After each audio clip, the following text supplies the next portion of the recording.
What's up, y'all? Welcome back to the Blueprints Brocast. My name is Jay Cruz. I'm Austyn Tokar. Man, working out has been so difficult when I don't eat, I found. This morning when you were working out, I think you ate just as much as I did. I probably eat less. Maybe a little bit less. Yeah. Why do you feel like you get burnt out so quick? Like you felt like you hit a wall this morning? Because I'm having so little calories, man. I was like, what you mean? What do you mean? I guess. Well, see, when I was doing keto, I ate more food, but I didn't have like carbohydrates as like my fuel. So like It was really weird because I couldn't eat or I couldn't work out right after I ate because I had to wait for like the fuel to hit my body. Yeah. And so I always had to work out later. But like it was just it's a weird dichotomy of trying to figure out how to work out in a deficit, which I'm not looking forward to. Yeah. Like changing things isn't like my forte. Like, what was your training? When did you train when you were on keto? I trained at night. So that's another thing to consider. Like you only had one meal and it was only 1 hour before. Oats take a little bit longer to digest, get in your system. I did pretty good. I thought even when I was done, I probably could have done like one more, not set, but like one more body part, one more exercise. But I find like even thinking about like when I'm going to need to cut, like two things you said, I'm going to change my workout for one, whatever I'm doing, my routine, but then I'm also going to change my diet at the same time. So like, I don't know, I'm looking forward to it, but there's this like anxiousness that comes with change, but it's something that you have to do. Yeah. What was it like for you? Like your first time going, like, you're competing and you're like, hey, I'm going from this bulk, like life bulk to like my first time I'm actually cutting. I think it really depends on the person and how long you've been in something. So for me, let's just talk about what it was like before. And it's pretty much the same now, right? I had been bulking for so long because when I first got a coach, it was like, we're going to be continue bulking. And I was already bulking before I got with him too, right? So I was like, man, I've been liking this 1 year extended bulk time frame. And then when he said like, oh, here, pick a show. And I was like, oh, just like flip the switch. Like, all right, I only got 2 more months here bulking until we really diet down for the show. But for me, it's like, it gets more exciting until you hit another sort of wall at the last like 4 to 6 weeks. That's when you really have to push through. That has more to do with body fat percentage. When you start feeling a little bit more fatigued, a little more tired because you're eating less, you have less energy. Austin's been dealing with allergies out here for the past like month or so. So he's been like just on it. So if you see him during the podcast, whether it be the past 2 episodes or the future couple, that's what's going on with him right now. I've lived in Monterey. I lived in Reno. Allergies everywhere, but it's never been as bad as it's been here. Man. Yeah, I think you just need more time to adjust. Are you eating local honey? Yeah. Okay. I load up on local honey. I do the nasal spray still. And this is the first time I'm doing those, what are the pills called? Allergy medications. So I've never used those before. Usually I just do the nasal spray gone. But I will probably incorporate the sodium chloride that you spray into your nose. Okay. It helps wash things out kind of because it basically creates this gunk thing into your nose and pulls all the pollen and such out. The only time I dealt with allergies, supposedly in Georgia, I did a little bit when I lived out there, but not really. But when I moved to Manteca, because it's in a valley and it's all farmland and there's always just dust and there's very little wind in there, so it doesn't get blown out. That's the only time I really dealt with allergies. See, that's what I feel like Reno's like. It's a valley pretty much coming off of Tahoe and one other side. So all that brush coming from the pine trees just coming down into there. But that was weird though. Yeah. It was weird. So that's kind of like a physical change, like, anatomy wise, dealing with different environments, locations and stuff. What is some other like change in your life that like you just had to like move on from? Like there's nothing you can do about this. You got to do what you can to bear with it. But like what about like changing, I don't know, jobs? Like how do you go from one job to the next, or even like depart from one job, especially when it's like you love the people that you work with, but you know that you need to move on. Yeah. I feel like that's a thing where you understand you're not growing anymore, or the environment you're in is not producing growth for you. And it doesn't have to be overall, like for everybody. Like it could just be for you specifically. You're not getting stimulated for what you need for growth. It's just like training. You need a certain amount of stimulation for the muscle for it to grow over time. And if you're not getting that environment, you will essentially feel that. You'll feel very estranged to people around you who are probably you're really cool with, or you'll just feel estranged in general with the work itself. You just will not feel like you're in it. You don't feel like pushing anymore. Certain things like that. Essentially you become a sort of a loser, right?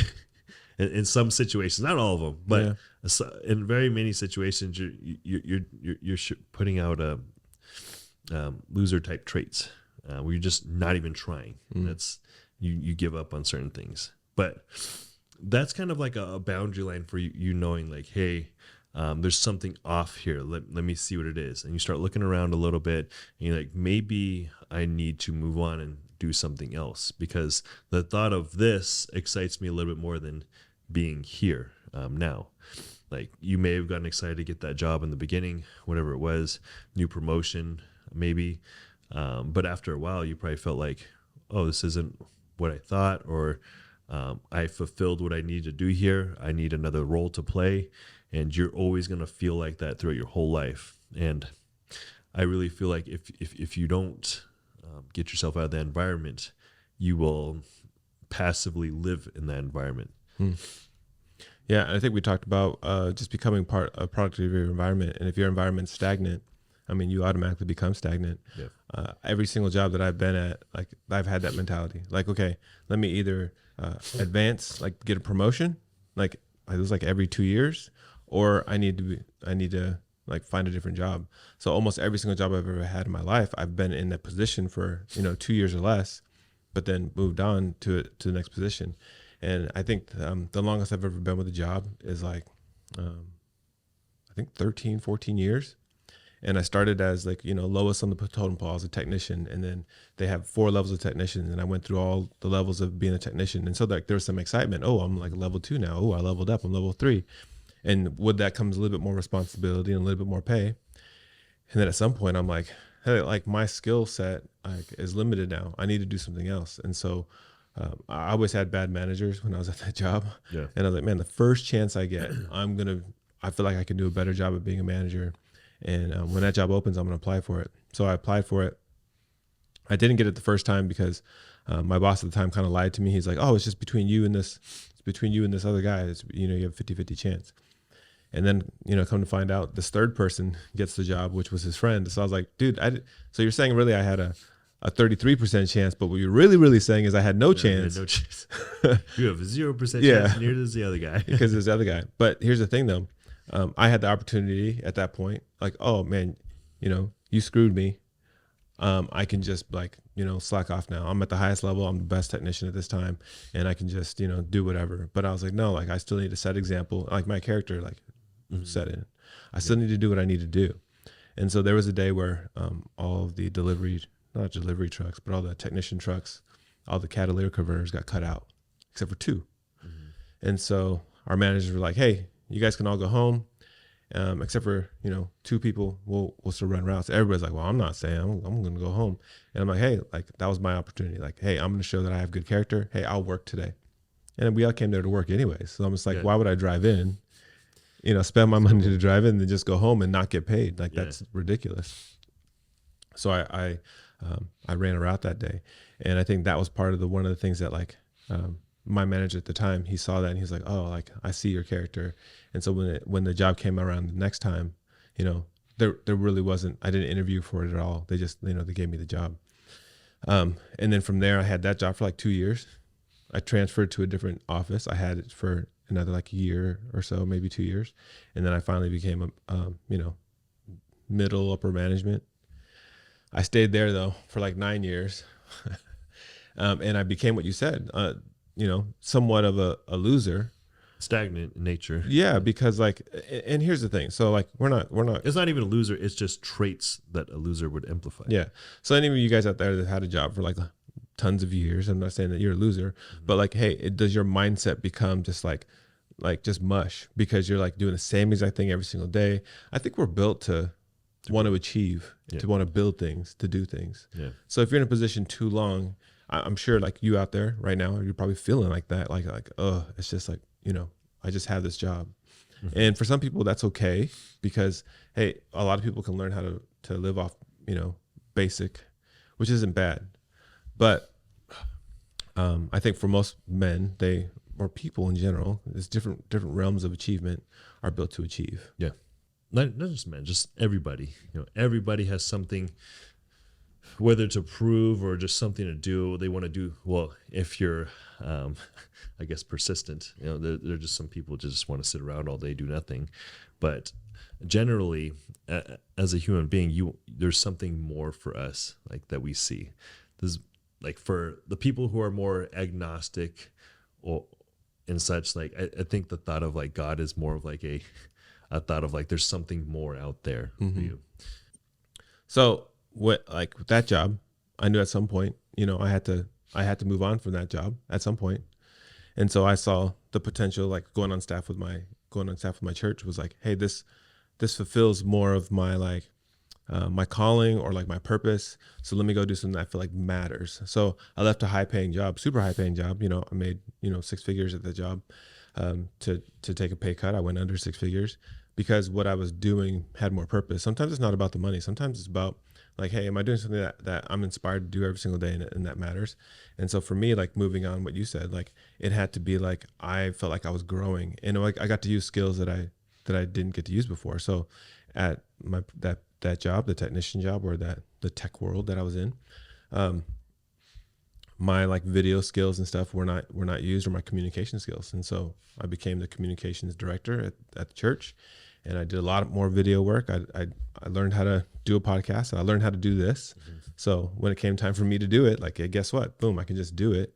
And video work, like all the video work for this and the YouTube channel, I got to do things here in one realm that created growth for me in this realm now that I never saw. Like I never thought about, oh, let's do a podcast, or I'm going to have a YouTube channel.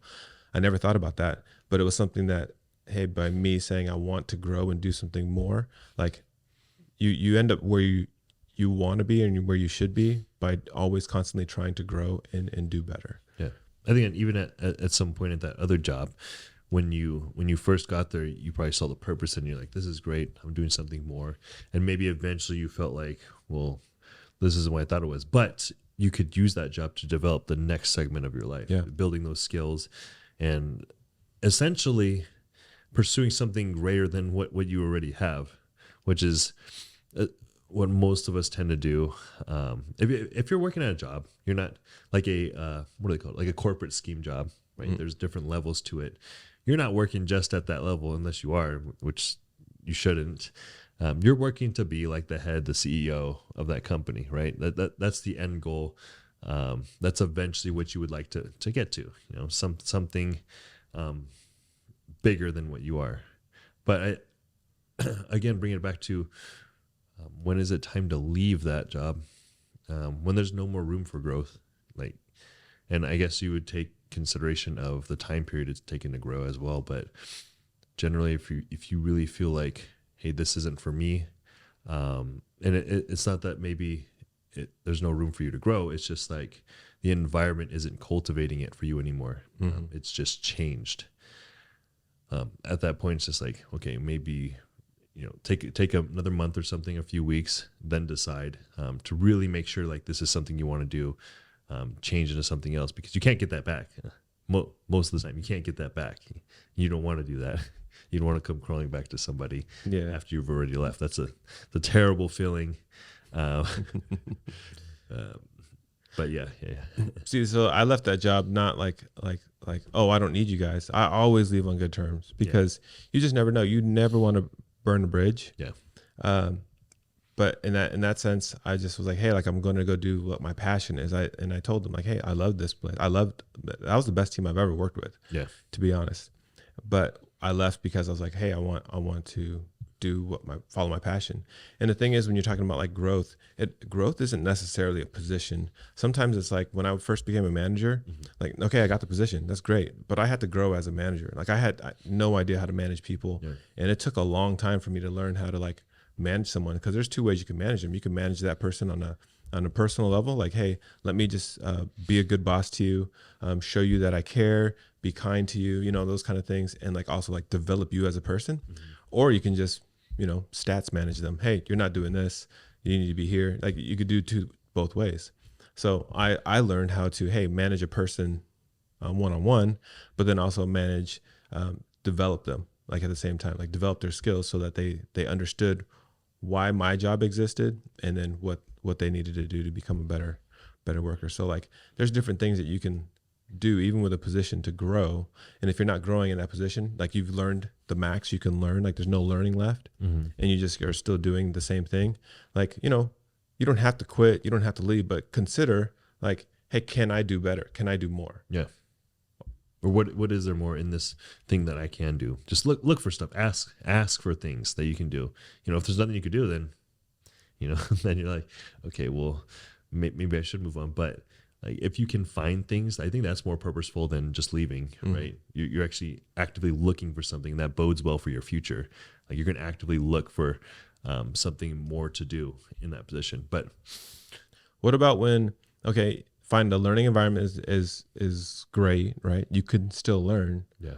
But what about when people are the issue and there's no getting past it? Like you've done everything you could.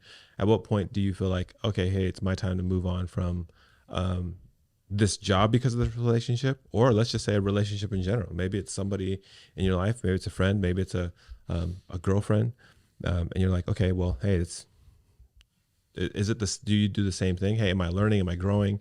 Is it the same things? I think it's important to note that they are another person. They're another human being just like you, and everyone deserves some grace, right? But I also think you do need to play the stats game. Right? You have to take a hard look at what they've done in the past, what they consistently do, and where you project them to be in the future, right? I mean, you can talk to them and see like, hey, are you able to do this and that, and give them an opportunity to either change or kind of work with you on certain things. Like, let's say if it's a boyfriend-girlfriend relationship, like you obviously just don't want to like drop it. Like, well, ideally you wouldn't want to do that. Some people do, but you wouldn't just want to drop it and go. You want to be able to pursue growth in that person and yourself, because this will just determine your future relationships. Like, are you the person who just drops things and leaves, or are you the person who tries to work things over? So you can, again, this is something where you can see in the future, like, okay, give it a month, see how it works out. If nothing changes completely, like, might be time to go. But if things slowly start changing, if it's small, like you notice there's a possibility it can work, it can go in the right direction, then, just keep on giving a chance, keep feeding into that growth. And eventually, it may end up being something that you are very happy you invested that time into. Yeah. I think in a workspace, I mean, HR exists. Yeah. So it's really hard to like, if there's issues with people, like to get them taken care of, but you have to be someone that's okay with confrontation. I think a lot of people are like, oh, I'd rather just deal with it and not create tension. Yeah. But like, you're the one that's in an environment that's like holding you down or like just beating you up daily, and you don't enjoy it. It's like, if you ever watch The Office, what was their HR guy? No. Nobody likes you. Toby. Yes, yeah, I had to say the phrase. Yeah. Why are you the way that you are? Yeah. Like, why do you do that? Yeah. Why? The thing is, when you have a good HR, like things are cool when they know how to handle things and they don't take sides. Man, it's really hard though, because every HR I've dealt with, it's like they're like, okay, hopefully I'm not like outing people, but like HR is not there for the employee. I'm just throwing that out there for you guys. HR is there for the company. They're there to protect the company. Yeah. Hey, in every instance, hopefully you have a good HR that is trying to do right by you, but their job is firstly to protect the company, and then the employee second. Yeah, they're trying to make it as smooth as possible for the company, not for the employees. Yeah, but if you do have a good HR, then they are actually trying to do that. They actually care about you, and they're doing that. And I would say that as a great HR person, everyone that I've ever had, for the most part, at least they gave me that feeling, like, hey, that they cared about me as a person. I don't know in the back end, they were really good if they weren't, but I've just been fortunate in that sense. But in relationships, Man, like there's a lot of things that people, like you said, if something goes wrong, they just drop it. Yeah. And I could go in on like how to like start a relationship and all that stuff and all these things. But like, if you're somebody that gets into a relationship and the first sign of trouble, you're just like, okay, I'm out, I'm done. And you consistently do that, and you never, especially even if you're in a marriage and you do the same thing. But if you get into dating relationships really quick, and the first sign of trouble, you leave it.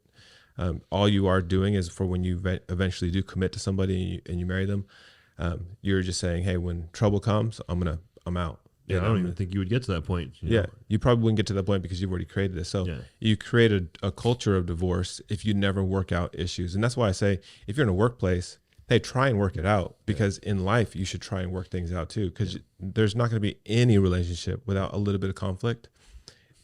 And you have to be someone that learns how to forgive, ask for forgiveness, go into a confrontation, extend grace, like do all the things. Any relationship is going to be based off a few things, like communication, and your ability to receive the communication. So that's not just in the work environment. That also works in interpersonal, intimate relationships as well. So we talked about like the workplace and like just relationships, like when you need to leave or grow. What about, here's one that I think you can talk more on and that I love to talk about is like, hey, when is a workout program? Like, hey, when do I need to move on from this? Like, at what point do you like, hey, I've been doing this for 6 months. Like, what are the signs for you to say, like, I need to switch things up? It was funny. I just made a post about this. Okay. I just made a post about this. And in fact, I thought we were going to save this for another podcast, but, that kind of works out perfectly. Building upon where you're at, that is a skill. Whatever you're trying to do, build. If it can grow, it could build, then it's a skill, right? So with training, you're essentially, the training itself is not the skill. It's the actual exercises, performing them. That is the skill you're doing. When you're trying to build muscle, that in itself is not what am I trying to say here? Hold on. Let me just stick to the notes, man. I got to refresh it up on my notes. So in bodybuilding, there's this debate, is like bodybuilding a skill? It's like, no, bodybuilding is not a skill. Just like football is not a skill. It's the things you do inside of it that are skills, and what you want to progress at. From learning to mastering the skills, we have to consider all the smaller details and applying them to each of our sessions, right? And if you're not good at something, you should not move on from it. This is the basic breakdown of this, right? When you first start moving, you're going to suck at it. Like, say, squat, like, everyone sucks at squat when they first do it. Almost everybody. Exactly. And it's not just you suck at squat. It's that you suck at the tempo. You suck at here, let me stop saying suck, because they don't stink. But the motor patterns are the toughest part, I think. Everything from lining yourself up, the tempo you're doing it, the posture, the stance, that all plays a part to building the skill of squatting. Like, it's not just getting under the bar and moving the weight up and down. That's not what it is, right? Everything comes into play with this. Where we start from, just learning the movement, you stink at it, and then you progressively like, okay, what can I fix today that's going to make me better than I was yesterday? Mm-hmm. And after that, it's like, all right, I feel like I've mastered it, but you never want to feel like you've mastered it, right? You want to find something that you can get better at to make it better. Like, just for driving, like if you're driving, you don't just become a professional driver or a normal everyday driver from driving once, right? Yeah. You be running over little kids and stuff. You get better at repetition, like, because you did this day and this day and this day. Now you can drive like a sane, normal person, right? So with training, you want to get really good at what you're doing already. I know there's gonna be times you're like, okay, I'm getting bored. That's probably just because the exercise is difficult for you. You haven't progressed it to the utmost of it. If you want to build muscle, you got to be able to take the lift to failure or close to failure, as far as your repetitions go. And it's very hard to do that when you first start. You can't do that. Like, nobody can do that when they first start. It gets painful. You're like, oh man, I don't want to do this anymore. I was just thinking about when people say like, oh, you're going to go to the gym and lift weights, especially to women. Yeah. And they're like, oh, you're going to get all kinds of muscle and you're going to look gross and whatever else. Right. Like, it takes a lot of time, and it takes a lot of, like what you're saying, you have to learn the skill to get to that point. Mm-hmm. It's not like what you said, you're not going to get in your car and drive it every day normally and become a professional race car driver. That's not how it works. Yeah. You have to train to become that way. So if you go to the gym every single day and you just generally go in there and exercise, you're not going to become a professional weightlifter. You're not going to become a professional, Olympic lifter, power lifter, or bodybuilder. You're not going to be any of those things if you just go there and just exercise. Yeah. Like an exercise would be equivalent to just driving your car. You're not training to do anything other than function the vehicle or operate the vehicle. That's all you're doing. So when you're in there exercising, all you are is just operating your body. You're not training it to do anything yet. Mm-hmm. Yeah. Everything is about repetition and building skill upon that. And if you haven't taken that, we're talking about changing training routines, right? Mm-hmm. If you haven't been able to get the most out of that training program, there's no reason to move on to the next one. Mm. I mean, if your reasoning is specifically like, oh, I'm bored, like, sure, fine. You might not be the person who wants to get the most out of that program. That's fine. You can have your coach change it if you want to do that, but it's not going to get you the most progress. If your goal is progress, then you're going to try to get the most out of each program. And to be honest, most people should be on a program for at least like 8 months to a year and stick to the same movements over and over and over. And it's not to say that you can't replace them. Like some days you can replace them. Like I changed some of my exercises today because like I had a really bad sleep. My allergies are flaring up. So I didn't do what I would normally do in my program. You can definitely auto-regulate how you train. I think people get locked into the idea of like, I can't change anything. It has to be this. It has to be that. And then they start thinking like, oh, I want to change my program because they feel locked into something that they should never feel locked into. It's funny because there's parallels between this and a work. Yeah. Like, hey, like if you're in a work environment where you're still learning or there's a possibility you can still get more out of it, well then stay. But if you've gotten to the point where there's no more you can get out of it, then you switch it up. It's different when you're in a relationship because you don't just sit there and say, hey, have I got all I want out of this? It's completely different. Yeah. But the workplace in an exercise and in working out, it is very similar. Like, hey, have I maximized my potential with this routine specifically or this job? You know, actually in a relationship, you can say like, have we gotten the most out of this specific period in a relationship? What more is there for us to move on to? So you wouldn't stay in the preteen phase of like, oh, we're just holding hands and we go to the movies and stuff. You would move on to like, okay, let's take this a little bit more serious. We're gonna date each other more. What is it? Intentionally and formally. Like you'd be like, okay, you're boyfriend and girlfriend now, right? And at that stage, like, let me take it one step further. You know, I want to marry you. And the next stage is, let's have kids. So you're constantly growing and building this with each other. You don't just stay in one area. And I feel like that's why a lot of relationships do end up failing in the long runs, because one person's ready to grow and move on to the next part of the relationship. And the other person's like, oh, I'm staying here. They're not growing with you to that next avenue. So I think in the same way that you can parallel the other two, this one you would say, hey, like I'm still trying to grow. Is this person trying to grow with me? Yeah. And then maybe you guys together have gotten to the point where this is the furthest we can grow together. But then you both decide together, okay, hey, let's do something to elevate, our relationship and make it better. Or like you said, just more serious. Let's move on from just friends to boyfriend, girlfriend, fiance, marriage, kids, blah, blah, blah. The one thing you do have to pay attention to is, and this is what I think is very important, especially now, the relationship is more of you're locked into it, right? You better be sure like this is where you want to go, this direction you want to go, and know that it's going to produce more growth at that point. Sometimes you just don't know, but if you're going to get married to someone, that's it. You got to make sure like that's the one you're going to continue to grow with them, because I do think there is a lot of value in just keeping one person in your corner for the rest of your life in marriage.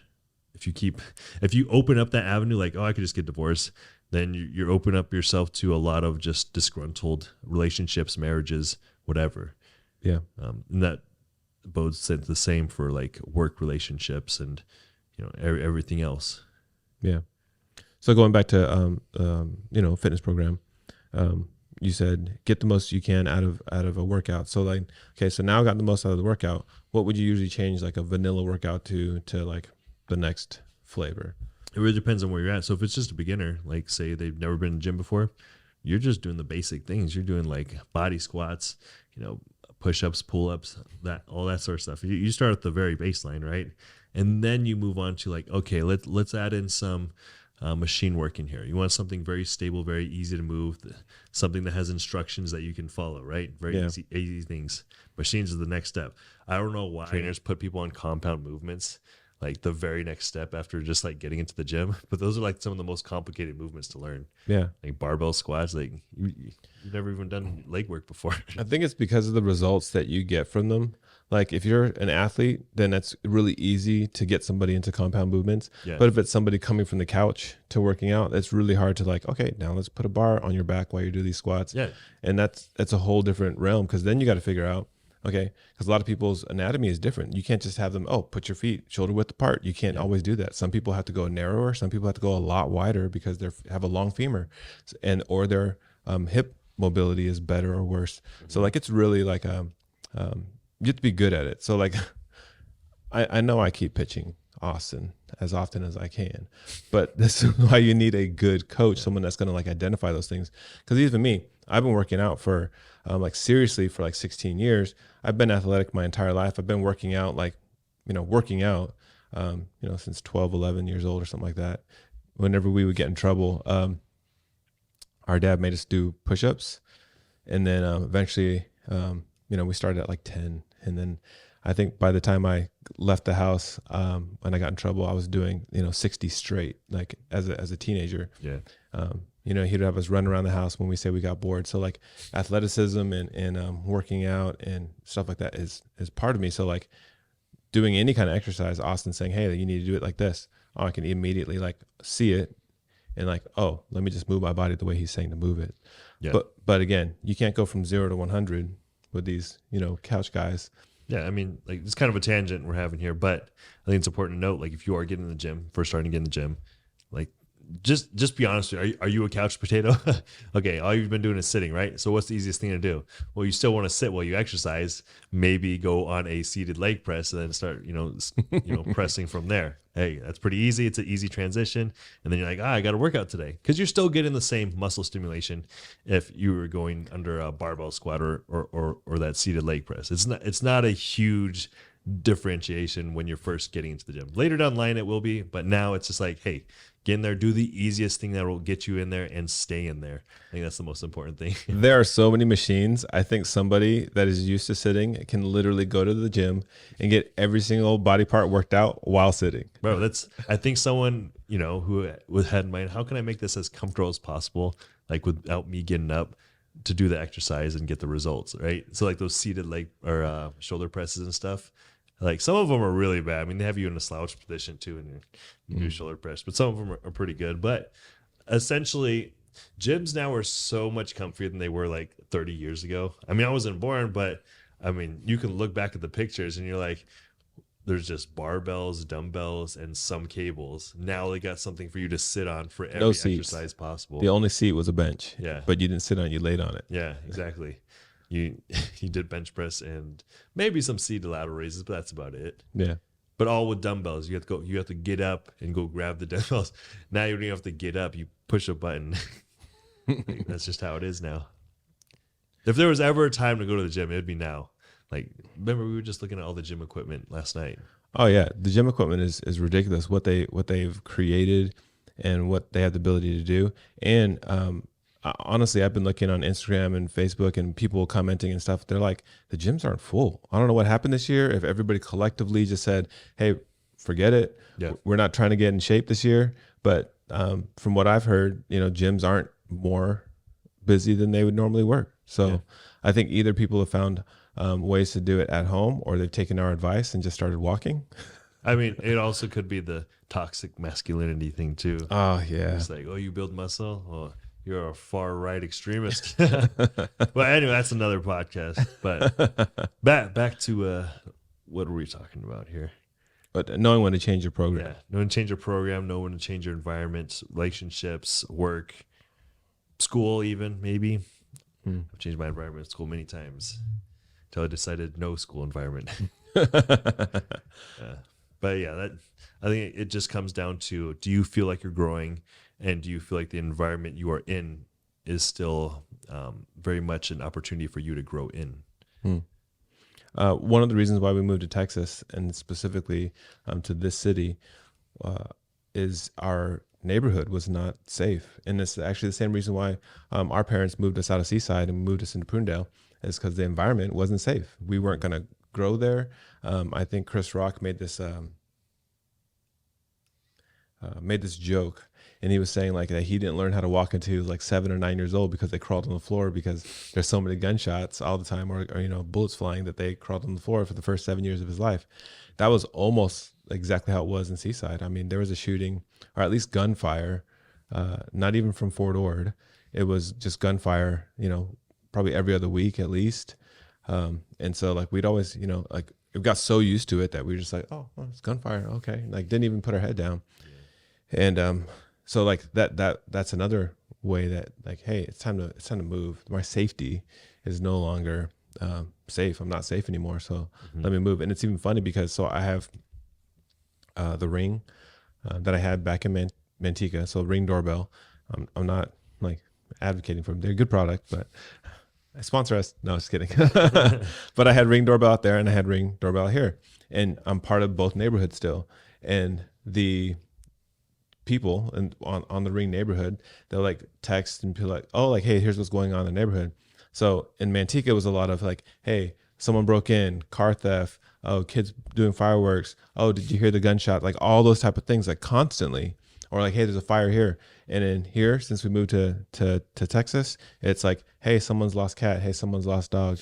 Like that's what it is. Like 90% of that is like, hey, I found someone's dog. Yeah. Or hey, does anybody need help with this? Like it's really weird. And then you still get like, hey, someone broke into a car, or like strange car driving through neighborhood, maybe. Yeah, random like, hey, if but you it's like someone's lost grandma or something like that. Yeah.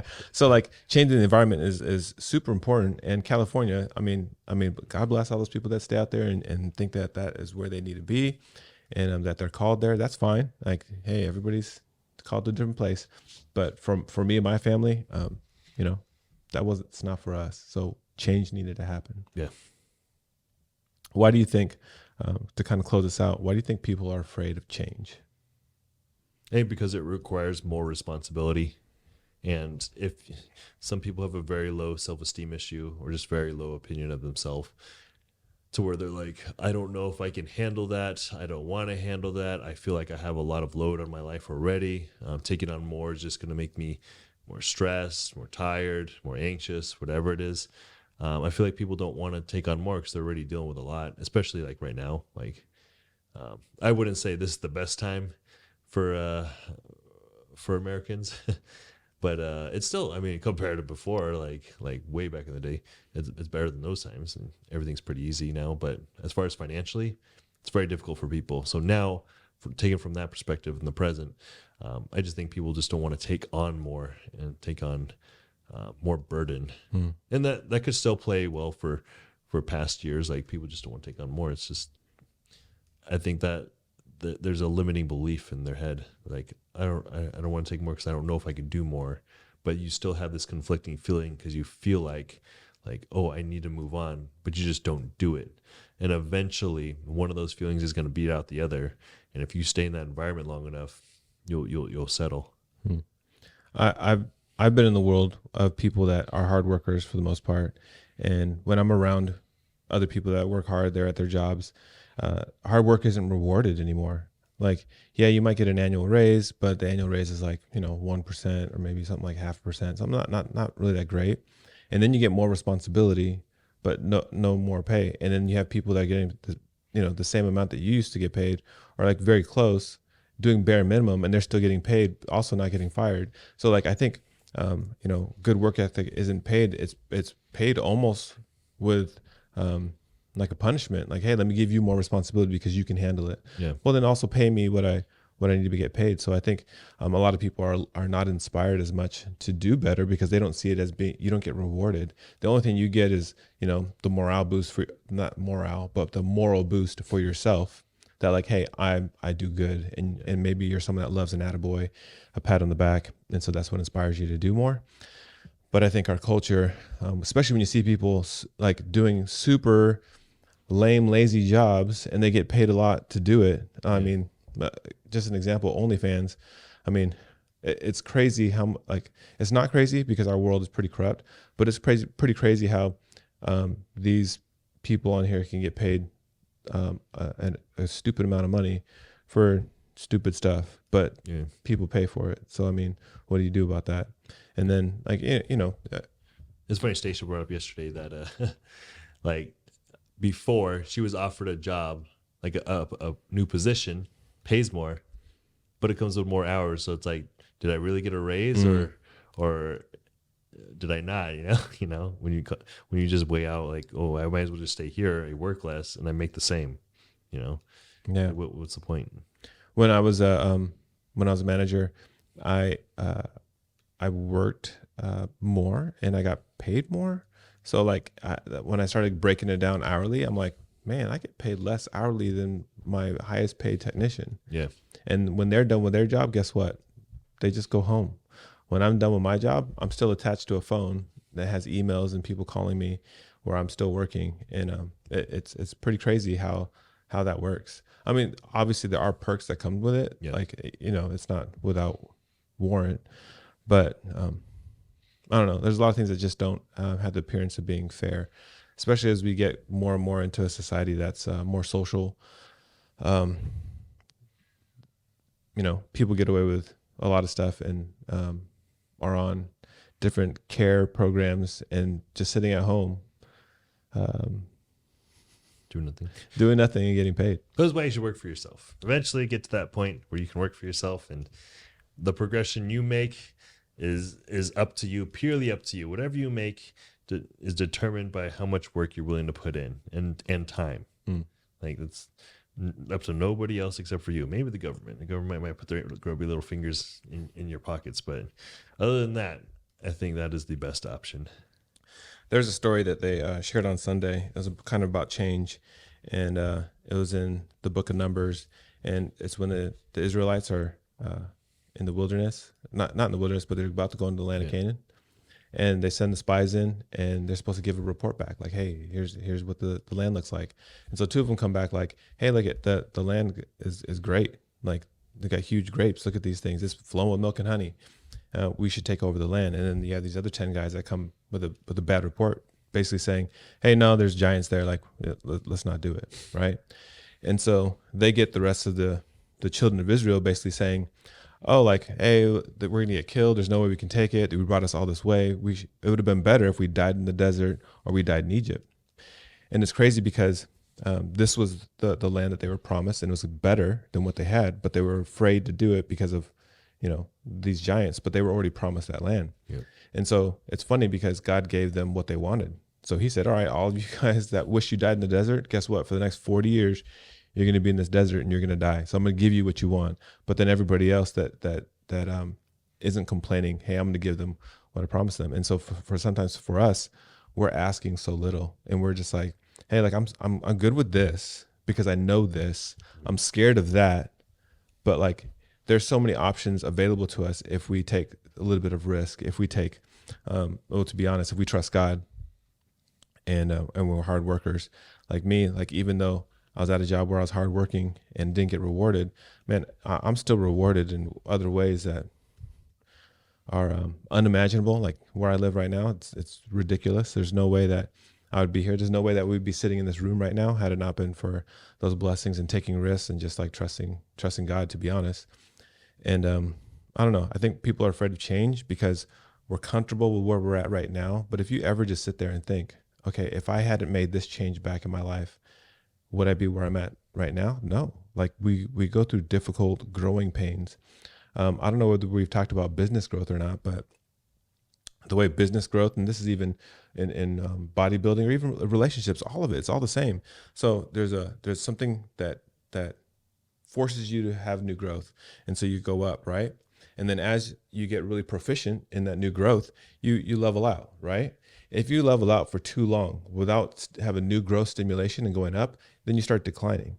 So at some point when this horizontal line where you learn and you're very proficient at what you're doing, there has to be a new growth stimulus to go up again. There has to be a difficult point, like something that forces you to say like, hey, I'm uncomfortable, like a hermit crab in its shell. Like I'm uncomfortable. I'm too big for the shell. I need to get out of it and go somewhere else to a bigger shell, a bigger home. Well, that's the same thing in a relationship, in business, in bodybuilding, all those things. Hey, beginner gains are great. And then you eventually get very proficient at doing that. And then, okay, we got to make it harder. And then we get better again. I think if people realize, hey, the hard part, the difficult part is to stimulate us to grow and to do a little bit better. If we embrace that, man, we would be better as a society instead of just running from, difficult situations. We live a life of comfort. We're a push button society. We're like, hey, I want my food right now. Let me press this button. I mean, microwaves got to the point where, you used to press 3 buttons if you wanted 30 seconds. You press 3, 0, and start. Now it's to the point where it's like, hey, quick start. You just press one button, automatically it's 30 seconds, straight up. So like we've gotten so lazy, and like we were just talking about working out, sitting down the whole time you can, that we're not willing to do what it takes to create the growth in our life.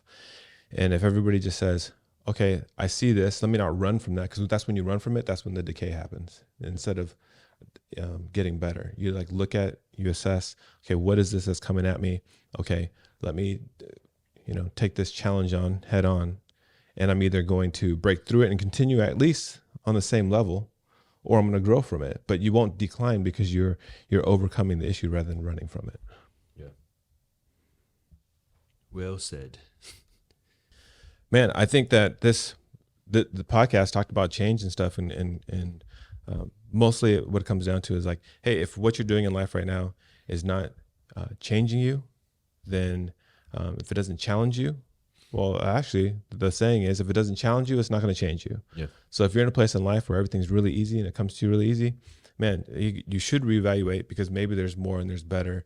And we're not just talking just about you. We're talking about your family and the people around you. There's also like, you have to know, and this is just extra on here, it's not only like the growth aspect, but it's also an environment you don't align yourself with. You might have different values than the people around you. That's also a big part of deciding when it's time to move on from that environment.